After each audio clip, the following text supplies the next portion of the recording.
ရေကတာဆောက်မယ်ဆိုရင်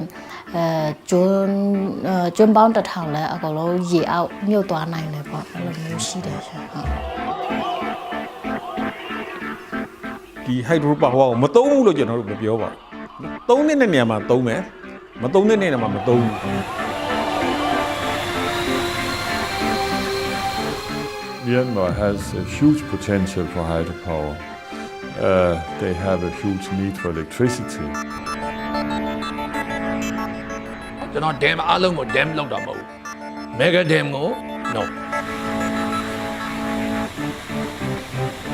DVB ရုပ်တံရဲ့စုံစမ်းဖော်ထုတ်မှုမှတ်တမ်းဇလန်းတွေကိုပြသနေတဲ့ရေစုံမြေစုံအစီအစဉ်ကနေပြီးတော့ကြိုဆိုပါရစေ။ကျမတို့နိုင်ငံမှာနိုင်ငံရဲ့34ရာခိုင်နှုန်းသာလျှက်စစ်မီရရှိကြပါတယ်။ဒီပမာဏအာဆီယံနိုင်ငံတွေထဲမှာတော့အနည်းဆုံးပါ။ရေအားလျှက်စစ်ကကျမတို့တွေကိုစွမ်းအင်တွေထုတ်လုပ်ပေးနိုင်ပါတယ်။ဒါပေမဲ့ဆုံးရှုံးမှုတွေဘယ်လောက်ရှိနိုင်မလဲ။ဒီဇလန်းတွေမှာကျမတို့အနေနဲ့တန်လျင်မြစ်ပေါ်မှာတိစောက်မဲ့ကြီးမားတဲ့ရေကာတာ10ရီနဲ့ပတ်သက်ပြီးအငင်းပွားစရာစီမံကိန်းတွေအကြောင်းကိုစုံစမ်းဖော်ထုတ်ထားပါတယ်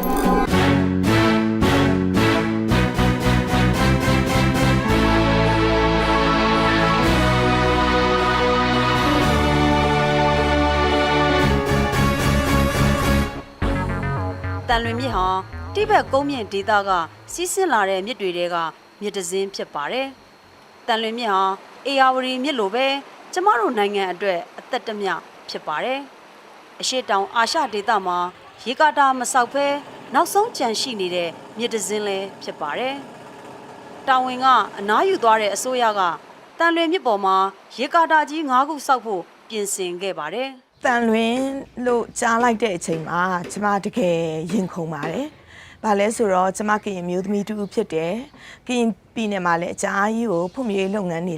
ထမ်းဆောင်ခဲ့တယ်။တန်လွင်မြစ်ကမ်းတစ်ပါးမှာအိတ်ခဲ့ဘူးတယ်။တန်လွင်မြစ်ရဲ့ရေစီးဆင်းတဲ့လေးတွေကိုနားထောင်ရင်းနဲ့လည်းအိပ်ပျော်ခဲ့ဘူးတယ်။ပြီးတော့ကျမချစ်တဲ့ဒီတန်လွင်ရဲ့အတန်ပေါ့နော်။ဒီဝဲသံတွေစီးဆင်းတဲ့အတန်တွေလည်းပဲဒီဆယ်တွေနဲ့အတူပျောက်ဆုံးရမယ်ဆိုတော့သိတဲ့အခါမှာကျမတော်တော်လေးကိုခံစားရပါတယ်ဝမ်းနည်းရပါတယ် ရှားပါးမျိုးစိအပင်တွေနဲ့ဒေါ်ရိုင်းတလိษံတွေတန်လွင်မြစ်ဝမ်းတစ်လျှောက်မှာရှိကြပါတယ်သိပ္ပံပညာရှင်တွေကကျေပြောတဲ့ area တဝိုက်မှာအချက်လက်တွေစတင်ကောက်ယူနေပါပြီသူတို့ဟာမျိုးစိအသစ်များကိုရှာဖွေတွေ့ရှိမယ်လို့ခန့်မှန်းနေကြပါတယ်မြစ်ကတော့သူ့တဘာဝနဲ့သူပြည့်စုံနေပါတယ်တန်လွင်မြစ်ဆိုလို့ရှိရင်ကျမတီးတဲ့လောက်ဆိုရင်9မျိုးစိပေါင်း60ကျော်ရှိတယ်မီတင်းနေထိုင်နေတယ်တကယ်လို့အဲ့ပေါ်မှာဆယ်ကြီးဆောက်တယ်ဆိုလို့ရှိရင်အဲ့မြစ်ထဲမှာရှိတဲ့9မျိုးစိတွေဟာလည်းပြတ်သုံးသွားမယ်ဒီထက်မကဒီမြစ်ကမ်းပါးမှာနေပြီးတော့နေထိုင်စားတောက်ထွန်ရက်စိုက်ပျိုးနေတဲ့နော်လူတွေတောင်းပေါင်းနော်တန်းပေါင်းများစွာဟာလည်းပဲနော်သူတို့ရဲ့နေ့တူတူကနေထိုင်စားတောက်တဲ့အလေးအထားတွေပျောက်ဆုံးသွားကုန်လိမ့်မယ်เนาะအဲ့ဓာတွေကဆိုလို့ရှိရင်ပတ်စံနဲ့တမိုးဖြတ်လို့မရဘူးเนาะသူတို့ရဲ့အသက်မွေးဝမ်းကြောင်းတွေဖြစ်တယ်เนาะသူတို့ရဲ့ယဉ်ကျေးမှုတွေဖြစ်တယ်เนาะသူတို့ရဲ့သမိုင်းတွေရာဇဝင်တွေဖြစ်တယ်ဟိုဒီကျောင်းမှာကြတော့ဒီကကော့ပက်တီနာဟင်းလေးရွယ်ကိုဒါနေ့စဉ်တန်ဆက်ကြဒီမှာဆက်တဲ့တီနာကြတော့ဒီကစောက်နေဖြစ်ရှင်ပြီးတော့ပေါ့ကျုံးမှာတင်ပြီးတော့ကျုံးပေါ်ရောကျုံးပြင်ပရောအနီးနားတန်လွန်ကနဖူးမှာရှိတဲ့လက်ကန်းတွေကတန်လင်မြင့်နှုံးအနေတွေကဒါကျွန်တော်တို့အမတန်ကောင်းတယ်သဘောဝဆက်ဆက်ပြူစားအမှန်ကောင်းတယ်တန်လင်မြင့်နှုံးရုံပူကြဆိုရင်ကျွန်တော်လောဆက်ဆက်အမှန်အမြင်တော့တောင်သူတွေကတော့ရေကာတာတိဆောက်ခြင်းကြောင့်မြေဩဇာကောင်းစေတဲ့မြေစီမြေနှစ်တွေစီးဆင်းမှုအားပိတ်ဆို့စေမှာကိုစိုးရိမ်နေကြပါတယ်ရေကာတာဒီတန်လည်းမြင့်ကြောင်းမှာရေကာတာဆောက်ခြင်းအပြင်ကျွန်တော်တို့ဒီအောက်ပိုင်းဒေသကနော်မင်းကိုအားထားတဲ့ဒီတန်လွင်ရေကိုကျွန်တော်မရရှိတဲ့အတွက်ဆက်ဆက်ပြူစားလဲမရတော့လဲတဲ့ဟိုကတော့အထွတ်နှုတ်မကောင်းတော့ကြမယ်အစိုးရအသစ်အနေနဲ့ပြည်သူတွေအတွက်စွမ်းအင်တွေဖော်ဆောင်ပေးဖို့အပူတပြင်းလိုအပ်နေပါတယ်လူဦးရေ34ရာခိုင်နှုန်းသာလျှက်စစ်မီရရှိတာမို့နိုင်ငံစီးပွားရေးဖွံ့ဖြိုးမှုကိုပိတ်ဆို့နေပါတယ်မြန်မာ Energy Master Plan ကိုနိုင်ငံတော်အစိုးရကလက်ပြီးခဲ့တဲ့အစိုးရကဒီ January လ10ရက်နေ့က launch လုပ်လိုက်ပါတယ်ဒီအခမ်းအနားနဲ့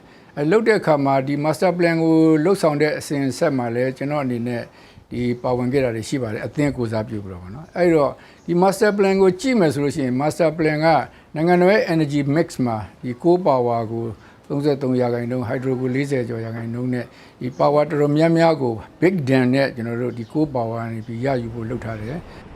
NLD အစိုးရအသစ်အနေနဲ့ကြောင်မီးသွေးတွေနဲ့ရေအားလျှက်စစ်စွမ်းအင်မူဝါဒတွေပြောင်းလဲဖို့ရှိပါမလား energy ကိုနီးလဲမှန်မှန်နဲ့ကျွန်တော်တို့ရှားကျွန်တော်တို့ fossil energy ကိုကျွန်တော်တို့မကြိုက်ပါဘူး။အော်ဆိုတော့အခုဟာအားလုံးသိတဲ့အတိုင်းပဲ global warming and climate change ဒီ carbon monoxide and carbon dioxide ကအများကြီးကြောင်မီးသွေးရထွက်တယ် John Christensen ဟာရေထွက်အရင်းမြစ်များနဲ့ဖွံ့ဖြိုးရေးဆိုင်ရာကိစ္စတွေနဲ့ပတ်သက်လို့မြန်မာပြည်မှာနှစ်ပေါင်းများစွာလုပ်ကိုင်ခဲ့သူပါ Myanmar has a huge potential for hydropower. They have a huge need for electricity. Only less than a third of the population in Myanmar today has access to electricity. So it will be hard for any government not to harness this opportunity. ဒီ hydro power ကိုမသုံးဘူးလို့ကျွန်တော်တို့မပြောပါဘူးနော်သုံးတဲ့နေရာမှာသုံးမယ်မသုံးတဲ့နေရာမှာမသုံးဘူးအကျိုးအမြတ်ကိုတွက်မယ်အကျိုးများရင်သုံးမယ်အကျိုးနည်းရင်မသုံးဘူးအဲ့တော့ကျွန်တော်တို့ထုတ်တဲ့ energy ကတဘောပေါင်းဝင်ကြီးကိုမထိခိုက်ဖို့အရေးကြီးတယ် ကမ္ဘာဘဏ်လက်အောက်ခံ International Finance Corporation နဲ့အာရှဖွံ့ဖြိုးရေးဘဏ်တွေဟာဒီစီမံကိန်းအတွက်ကူညီခဲ့ကြပါတယ်ဒီစီမံကိန်းကြီးကကြောင်မီးသွေးနဲ့ရေအားလျှက်စစ်အပေါ်မှာမိခိုထားပြီးဆိုလာလျှက်စစ်နဲ့လေအားလျှက်စစ်တို့လိုပဲအစိမ်းအောင်စွမ်းအင်ကဏ္ဍကိုမှေးမှိန်စေပါတယ်ကမ္ဘာဘဏ်နဲ့ IFC တွေကရေအားလျှက်စစ်ဟာတန်ရှင်းပြီးစိမ့်လန့်တဲ့စွမ်းအင်ဖြစ်တယ်လို့ဆိုပါတယ် ကျွန်တော်တို့ဒီ World Bank ADB ဂျိုင်ကာနဲ့အတူပေါ့နော်ပြီးခဲ့တဲ့2နှစ်3နှစ်ထဲကဒီစွမ်းအင်မြန်မာနိုင်ငံရဲ့စွမ်းအင်ကဏ္ဍကို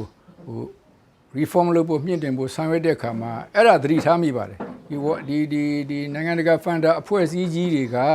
ဒီ hydro power ကိုเนาะဒီမတန်ပေါ့ဒီ clean green sustainable energy လို့ပြောဆိုပါတယ် တော်တော်များများက hydro power ကို renewable energy လို့လက်မခံပါဘူး။ Now clean energy အနေနဲ့လည်းဒါကိုလက်မခံပါဘူး။ဘာကြောင့်လဲဆိုတော့ဒီ dam တွေဟာစဆောက်ကလေးက deforestation ဖြစ်သွားတယ်တစ်တော်ပြုံးတာတွေဖြစ်သွားတယ်။ Now migrated လူတွေကိုနေရာပြောင်းရွှေ့ရတယ်ဆိုတဲ့အပါဝင်ပတ်ဝန်းကျင်ပြောင်းလဲမှုတွေဖြစ်တဲ့အပြင်နောက်ပိုင်းမှာ dam တွေက greenhouse gas methane ကိုထုတ်လုပ်တဲ့နေရာ source တစ်ခုဆိုတာအခိုင်အမာသက်သေတွေပြလာနိုင်ပါတယ် ကျမတို့ DVB ကကမ္ဘာဘဏ်နဲ့ IFC တို့ကိုအင်တာဗျူးပြုလုပ်ဖို့အကြိမ်ပေါင်းများစွာတောင်းဆိုခဲ့ပေမဲ့ငြင်းပယ်ခံခဲ့ရပါတယ်။ရေအားလျှက်စစ်ဟာမြန်မာနိုင်ငံအပါအဝင်နိုင်ငံအများစုအတွက်အရေးကြီးဆုံးနဲ့အသစ်ရရှိနိုင်တဲ့စွမ်းအင်တစ်ခုဖြစ်ပါတယ်လို့သာအီးမေးလ်ပြန်ပို့ခဲ့ပါတယ်။ ဖွံ့ဖြိုးမှုအတွက်စွမ်းအင်ကလိုပါတယ်ဒီဒါပေမဲ့လိုအပ်တဲ့ဖွံ့ဖြိုးတဲ့စွမ်းအင်ကိုဒီ mega dam နဲ့ဖြည့်ရှင်းမှရမှာမဟုတ်ပါဘူး mega dam ကြီးတွေဆောက်တယ်ဆိုတာခုနပြောတဲ့ဒီပတ်ဝန်းကျင်ဆိုင်ရာပေးဆပ်မှုမြောက်များစွာရှိတဲ့ပြင်မသေးကြတဲ့ကျွန်တော်တို့ဒီနှစ်ပေါင်းများစွာစောင့်ရမယ့်အခြေအနေတွေရှိပါတယ်အဲ့လိုနှစ်ပေါင်းများစွာလဲစောင့်စရာမလိုဘဲနဲ့သေကြတဲ့ဒီ renewable energy ကမြန်မာနိုင်ငံပြည်သူလူထုလိုအပ်နေတဲ့ဒီလျှက်စစ်စွမ်းအင်ကိုကျွန်တော်တို့ဖြည့်ဆည်းပေးနိုင်တဲ့နည်းပညာတွေအများကြီးရှိပါတယ် ရာသီဥတုပြောင်းလဲခြင်းရဲ့အကျိုးဆက်အနေနဲ့စွမ်းအင်အရင်းမြစ်အသစ်တွေထုတ်ယူဖို့လူသားတွေတွန်းအားပေးနေပါတယ်။မြန်မာပြည်မှာပြီးခဲ့တဲ့နှစ်ကကျင်းပခဲ့တဲ့အစိမ်းအောင်စွမ်းအင်ညီလာခံမှာကြောင်မီးသွေးနဲ့ရေအားလျှက်စစ်ကစွမ်းအင်ထုတ်ယူခြင်းနဲ့ပတ်သက်ပြီးအခြေတင်ဆွေးနွေးခဲ့ကြပါတယ်။တပြေမျိုးဦးဟာမျိုးဆက်သစ်စွမ်းအင်ပညာရှင်တွေကတဦးဖြစ်ပါတယ်။ ဆိုချင်တာဆိုလာနဲ့ပတ်သက်ပြီးကျွန်တော်လျှက်စစ်ထုတ်နိုင်မဲ့စက်ရုံတွေဝင်းနဲ့ပတ်သက်ပြီးတော့ဒီဝင်းပါဝါနဲ့ပတ်သက်ပြီးလျှက်စစ်ထုတ်နိုင်မဲ့စက်ရုံတွေမျိုးသားပံ့ပိုးနိုင်မဲ့နည်းပညာတော်၎င်းအတတ်ပညာတော်၎င်းယင်းနှိမ့်ညွှန်မှုတော်၎င်းရှိမယ်ဆိုရင်တော့ကျွန်တော်တို့အနေနဲ့ဟိုက်ဒရိုပါဝါဆိုတာကိုလည်းအော်ဒါနေတစ်ခုအနေနဲ့ပဲထားလို့ရသွားပါတယ် ဦးသိန်းစိန်ဆိုရကတန်လွင်မြစ်ပေါ်မှာရေအားလျှက်စစ်စီမံကိန်း၅ခုကိုတိစောက်ဖို့ထောက်ခံချက်ပေးခဲ့ပါတယ်။တိစောက်ဖြစ်ခဲ့ရင်ရှမ်းပြည်နယ်မှာရှိတဲ့မုံတန်းရေကာတာဟာအာဆီယံနိုင်ငံတွေထဲမှာအကြီးဆုံးဖြစ်လာမှာပါ။ဒီစီမံကိန်းကိုဥဆောင်တိစောက်တဲ့အဖွဲ့ကတော့ The Three Gorges Corporation ဖြစ်ပါတယ်။ဒီကုမ္ပဏီဟာကမ္ဘာမှာအကြီးဆုံးရေကာတာကိုတိစောက်ခဲ့ပူပါတယ်။ဒီကုမ္ပဏီနဲ့ပူးတွဲပြီးလှုပ်ဆောင်မဲ့ကုမ္ပဏီကတော့ထိုင်းလျှက်စစ်ထုတ်လုပ်ရေးဤကနဲ့မြန်မာပြည်က IGE ကုမ္ပဏီတွေဖြစ်ပါတယ် မြန်မာနိုင်ငံအနေနဲ့ free share က15ရာခိုင်နှုန်းရပြီးတော့ free power က10ရာခိုင်နှုန်းပဲရမယ်ဆိုတာကိုတွေ့ရပါတယ်အများတော့အဖြစ်ဘယ်နေရာကရမလဲဆိုရင် China ကို45% နဲ့ Thai က45% ရမှာဖြစ်ပြီးတော့ကျမတို့ data ခံပြည်သူတွေနဲ့ data ခံအစိုးရကလုံးဝရနိုင်တဲ့အနေအထားမရှိပါဘူး အခုဗီဒီယိုဖန်တီးချက်မှာမုံတန်းဆယ်စောက်ဖြစ်ခဲ့ရင်ရေလွှမ်းခံရမယ့်ဒေသတွေရဲ့အခြေအနေကိုပုံဖော်ထားပါတယ်။ဆယ်ရဲ့မျက်နှာပြင်ကတော့640 စတူယန်ကီလိုမီတာရှိပါတယ်။ဒီဆယ်ကတော့တရုတ်ပြည်ဘက်ခြမ်းမှာရှိတဲ့မဲခေါင်မြစ်ပေါ်မှာတိစောက်ထားတဲ့ရှောင်းဝမ်းဆယ်ပဲဖြစ်ပါတယ်။မုံတန်းဆယ်ကတော့ဒီရှောင်းဝမ်းဆယ်ထက်3ဆပိုကြီးမှာပါ။ ကျမတို့နေတဲ့နေရာကကျုံးပေါ်မှာလည်းဟုတ်တယ်ပေါ့နော်ပြီးတော့ဒီအကယ်၍ရေကတာစောက်မယ်ဆိုတော့ကျမတို့ရဲ့ data ကရေမြုပ်တဲ့ area တွေအဲထဲမှာပါတယ်ပေါ့နော်အဲဒါကြောင့်ဒီရေကတာစောက်မယ်ဆိုရင်ကျုံးပေါင်း1000လဲအကုန်လုံးရေအောက်မြုပ်သွားနိုင်တယ်ပေါ့အဲ့လိုမျိုးရှိတယ်ရှင်ဟုတ် ကျွန်း1000လို့အမည်ရတဲ့နန်းခမ်းနောင်ဟာကွင်းဟင်းဒေသကဖြစ်ပါတယ်။အဲ့ဒီနေရာကတော့ပန်မြင့်ရဲ့ဒစိတ်ဒေသဖြစ်ပြီးထူးခြားတဲ့ဂေဟစနစ်တွေတည်ရှိရာနေရာလည်းဖြစ်ပါတယ်။ကွင်းဟင်းဒေသဟာမတူတဲ့စစ်အုပ်စုတွေတိုက်ပွဲများဖြစ်နေတဲ့နေရာလည်းဖြစ်ပါတယ်။ဒီမှာဘာတွေဖြစ်နေလဲဆိုတာရွာသားတွေမသိနိုင်လောက်အောင်ပါပဲ။ အကယ်၍ရေကတာတိဆောက်မယ်ဆိုရင်လည်းဘယ်လောက်ထိနစ်မြုပ်သွားနိုင်တယ်လဲဆိုတာကိုလည်းတူတူဘာမှမသိဘူးအဲ့လိုမျိုးအခြေအနေတွေဖြစ်နေတယ် စောက်ပြီးသားဆယ်ကြီးတွေကလည်းစိုးရတဲ့အကျိုးဆက်တွေကိုဖြစ်စေပါတယ်။မကြသေးခင်ကစောက်လုပ်ခဲ့တဲ့ရှမ်းပြည်တောင်ပိုင်းကပေါင်းလောင်းဆယ်ကြီးကြောင့်လူ8000လောက်ကိုပြောင်းရွှေ့ပေးခဲ့ရပါတယ်။2014ခုနှစ်ကရိုက်ကူးခဲ့တဲ့ဒီဗီဒီယိုမှာတစ်ချိန်ကစီပင်ဝါပြောတဲ့ရွာနဲ့လယ်မြေတွေအခုတော့ဘာဖြစ်နေလဲဆိုတာမြင်ရပါတယ်။ဒီလိုဆယ်တွေနဲ့ပတ်သက်တဲ့ခါသိတဲ့အတွေ့အကြုံတွေကြောင့်တန်လွင်မြစ်ပေါ်မှာတိစောက်မဲ့ရေအားလျှက်စစ်စီမံကိန်းတွေနဲ့ပတ်သက်ပြီးဆန္ဒပြပွဲတွေဖြစ်ပေါ်လာရတာဟာထူးဆန်းတာတော့မဟုတ်ပါဘူးမြန်မာနိုင်ငံမှာ2011ခုနှစ်ကစတင်ကျင်းပခဲ့တဲ့အပြည်ပြည်ဆိုင်ရာမြစ်များနေ့မှာတိုင်းပြည်ရဲ့ဒုတိယအရေးပါဆုံးမြစ်ကိုကာကွယ်စောင့်ရှောက်ဖို့အထူးအလေးပေးခဲ့ပါတယ်ဒီဟာနဲ့စီမံကိန်းကြီးတွေအားလုံးကတကယ်ပဲပြည်သူလူထုအတွက်အကျိုးရှိသလားမရှိဘူးလားတော့တဘွားပတ်ဝန်းကျင်ဆက်စစ်လက်လာမှုတွေကဘယ်လောက်ထိလုပ်ပြီးပြီလဲလူခွေးဆိုင်လူခွေးချုပ်ဖောက်ခိုင်းတယ်ဘယ်လောက်ထိလုပ်ပြီးပြီလဲ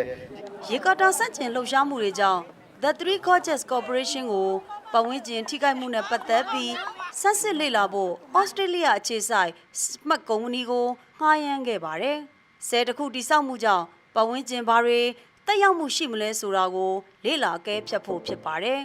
2015ခုနှစ်မှာ Smart ကုမ္ပဏီက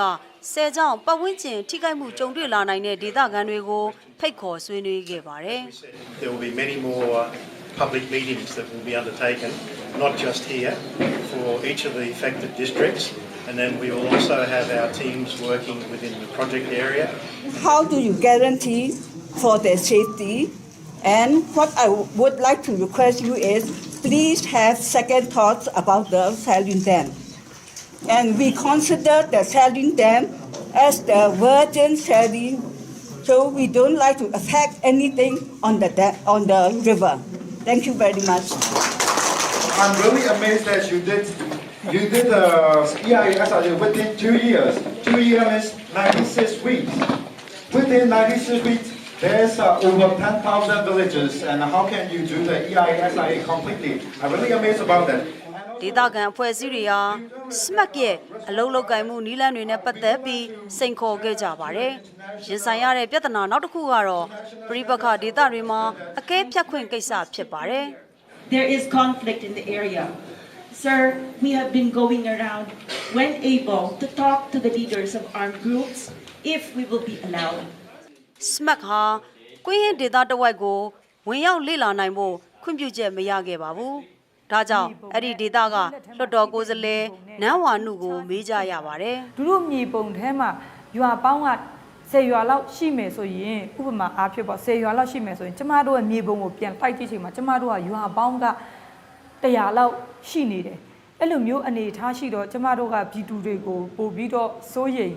ပူပန်ရတယ်။နောက်ပြီးတော့ဒူတို့စာအုပ်ထဲမှာ ရေးထားတယ်ဘယ်လိုမျိုးရေးထားလို့ဆိုထိခိုက်နစ်နာမဲ့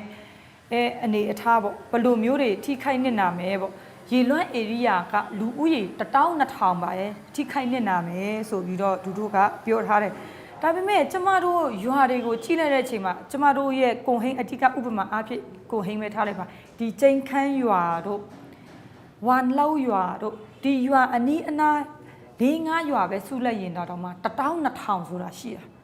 9ရွာလောက်ပေါင်း12000ဒါရေလွှမ်း area ရဲ့လူဦးရေမှာထိခိုက်မှုလူဦးရေ12000ဆိုတဲ့အနေထားကိုလည်းကျမတို့ကလက်မခံဘူး မုံတန်းဆယ်လိုမျိုးကြီးမားတဲ့ဆယ်စီမံကိန်းကြီးတွေရဲ့အကျိုးသက်ရောက်မှုတွေကိုစုံစမ်းဖော်ထုတ်ဖို့အတွက်အချိန်ယူဖို့လိုအပ်ပါတယ်။ SMAC အဖွဲ့ဟာ ESI ရဲ့လေ့လာမှုအတွက်လိုအပ်တဲ့အချက်လက်တွေမရခဲ့ပါဘူး။အဲ့ဒီဒေသကိုလက်နက်ကင်တပ်ဖွဲ့မတမာတဲ့စီးပွားရေးသမားတွေထိန်းချုပ်ထားပါတယ်။မှောင်ခိုတစ်ခိုးထုတ်မှုမှတ်တမ်းတွေဟာဒီဒေသမှာတရားဥပဒေကင်းမဲ့မှုနဲ့အစိုးရထိန်းချုပ်မှုမရှိတာတွေကိုပြသနေပါတယ်။တစ်ခိုးကားတွေတွာလာနေတဲ့နေရာဟာဆယ်တိဆောက်မယ်လို့ရထားတဲ့နေရာပါမုံတန်းဆယ်တိဆောက်ဖို့နောက်ဆုံးခွင့်ပြုချက်ကိုအစိုးရသစ်လက်ထက်မှာချပေးရမှာပါတစ်ခိုးကုမ္ပဏီတွေဟာတစ်ရိုက်တွေကိုအလင်းမြန်ခုတ်နေတယ်လို့ဒေသခံတွေကပြောနေကြပါတယ်ဒါဟာမီးစိမ်းပြလိုက်တဲ့သဘောဖြစ်ပါတယ်ကျွန်တော်တို့ဒေတာမှာကျတော့ဒီရေကာတာဆောက်မဲ့အီလီယာတဝိုက်မှာကျတော့တစ်ထုတ်တာတော့ကုမ္ပဏီတွေပြီးခဲ့တဲ့နှစ်တွေတော့ကုမ္ပဏီတွေတော့အမြောက်များတော့ဒါမှမဟုတ်နောက်ဆုံးအခုလက်ကျန်ထုတ်နေတာတင်မင်းကြီးကုမ္ပဏီပေါ့နော်ဒီတင်မင်းကြီးကုမ္ပဏီကြတော့ဦးတင်မင်းပေါ့နော်ဒီကျွန်တော်ဒီတောင်ကြီးကစာတိရပဲဖြစ်ပါတယ်သူ့ရဲ့ကုမ္ပဏီရဲ့ပါတနာတွေကြတော့ဒီမိုင်းလာကတရုတ်တထေးတွေအများဆုံးပါဝင်တယ်လို့ကျွန်တော်တို့ကြားသိထားရတာပေါ့ဒါပေမဲ့ဒူလို့ကြတော့တစ်တောမှာကြတော့ပါမစ်ရှိတယ်လို့ပြောတာပဲဒါပေမဲ့တစ်ကတော့တစ်လုံးတွေတော့တင်တယ်တချို့တည်င်းအရာကြတော့ဒီတစ်မှာပြင်ထောင်ရိုက်ထားတယ်ဆိုတာပြင်ထောင်နံပါတ်ချင်းထပ်နေတာပေါ့တချို့ဒေတာခံတစ်တောတွေကဒီကိစ္စကဒေတာခံတစ်တောတိပဲမဲ့လည်းပြည်နယ်ကဘာမှတော့ပြန်မပြောလို့ကြားရတယ်မုံတန်းဆယ်ရဲ့တောင်ဘက်ကီလိုမီတာ400ကွာကရင်ပြည်နယ်အတွင်းတန်လင်းမြစ်နာတဝိုက်မှာဟတ်ကြီးဆယ်တိဆောက်ဖို့စီစဉ်နေပါတယ်ဟတ်ကြီးဆယ်ကိုတိဆောက်မှာကတော့ထိုင်းအခြေစိုက်အီဂတ်ကုမ္ပဏီနဲ့တရုတ်နိုင်ငံကစိုင်းနိုရေအားလျက်စစ်ကုမ္ပဏီတွေဖြစ်ပါတယ်တရုတ်ကုမ္ပဏီဟာဟတ်ကြီးဆယ်ကိုဒေါ်လာ1.6 ဘီလီယံအကုန်ကျခံပြီးတိဆောက်မှာပါမုံတန်းဆယ်လိုပဲဟတ်ကြီးဆယ်ကထွက်လာမဲ့ရေအားလျက်စစ်တွေဟာမြန်မာပြည်အတွက်ရည်ရွယ်ထားတာမဟုတ်ပါဘူးဒေါက်တာလည်းပတိညာလေတာဂီတာကလို information လည်းပတိညာနေခွီစီမလာကရခခနဲ့မီတာလည်းအဆနေဝဲတာစူးကြွတယ်တော့ကိုဒေတာဖဲတစီမလာကရကပေါ့ကပါဝဲနေကဲကီလည်းကော်ပယောတော့ခဲကီလည်းကော်ပယောနေကဟင်နော်လာဝဲလာလည်းဒူတော်တယ်ပါကနေဒီလေအဝနေမီတာတခါလည်းပတိရတသေးပတိညာတသေးလော်တီတာပါဖလာလော်တီလာချက်တော်ဒီပါတန်လွင်မြစ်ပေါ်ကဟတ်ကြီးဆယ်နဲ့အခြားဆယ်ကြီးတွေဟာတိုင်းရင်းသားပြည်နယ်တွေမှာတည်ရှိပါတယ်ဒီဆယ်ကြီးတွေရှေ့ဆက်ဖို့တင့်မတင့်ဆုံးဖြတ်ချက်ဟာငြိမ်းချမ်းရေးဖြစ်စဉ်အတွက်အရေးကြီးတဲ့ကိစ္စဖြစ်ပါတယ်2012ခုနှစ်အပြစ်ခတ်ရစဲရေးဆွေးနွေးပွဲတွေမှာအစိုးရနဲ့ကရင်လက်နက်ကိုင်အဖွဲ့တွေကဒီအကြောင်းနဲ့ပတ်သက်ပြီးမဆွေးနွေးခဲ့ပါဘူးဒါပေမဲ့တိုင်းရင်းသားအဖွဲ့တွေကတော့ငြိမ်းချမ်းရေးလက်မှတ်မထိုးခင်အထိအဲ့ဒီဆယ်ကြီးတွေတိစောက်မှုတွေကိုဆိုင်းငံ့ထားစေချင်ပါတယ်။ But hele KNU opposition တမေထဲလဲ high G dam တခါမှာ the KNU opposition ဘာခါဝဲတာလဲတာ